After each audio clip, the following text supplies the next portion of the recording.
ही आहे गुळभेंडी ही वनस्पती.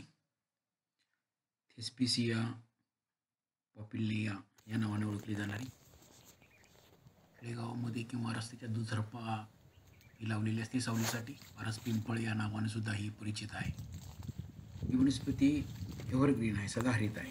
मोठा वृक्ष होतो, 50-60 फुटापर्यंत याची उंची वाढते. याला पिवळी फुलं पहिल्यांदा येतात आणि नंतर त्या फुलांचं रूपांतर दुपारी म्हणा किंवा त्यानंतरच्या कालावधीमध्ये लाल रंगामध्ये होत असतं.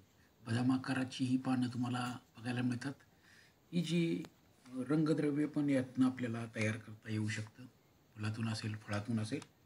तर या सगळ्या वनस्पतीमध्ये आपल्याला ही वनस्पती सावलीसाठी किंवा अन्य कारणासाठी उपयोगात येत असते.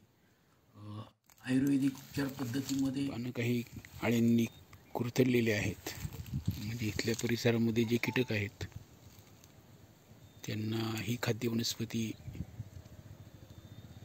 म्हणून उपयोगात येत असे. या वनस्पतीचा आयुर्वेदिक उपयोग ताप मूत्रविकारावर, त्याचबरोबर त्वचारोगावर किंवा सुजीवर होत असतो. अतिसारावर पण त्याचा उपयोग होत असतो. याची फळं खाण्यासारखी योग्य असतात. पाण्याने खराब न होणारे लाकूड आहे आणि सगळ्यात महत्त्वाचं म्हणजे कठीण आणि टिकाऊ आहे. बैलगाडीची चाकं तयार करण्यासाठी, फर्निचर तयार करण्यासाठी, होड्या खोकी बांधकामासाठी पण याचा उपयोग होतो. सालीपासून याचा दोर तयार केला जातो आणि फुलापासून किंवा फळापासून रंगद्रव्य तयार केले जातं.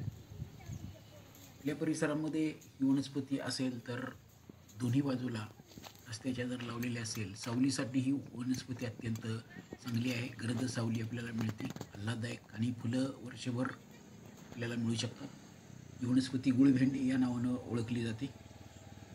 पारस पिंपळ हे दुसरं नाव आहे त्याचं. आपल्या परिसरामध्ये अशा प्रकारच्या वनस्पती असल्या पाहिजेत. देशी प्रकारची ही वनस्पती आहे असं आपल्याला जाणवून येईल. मोठ्या प्रमाणात ही वनस्पती लावूया, वाढवूया. धन्यवाद. मोठं झाड आहे.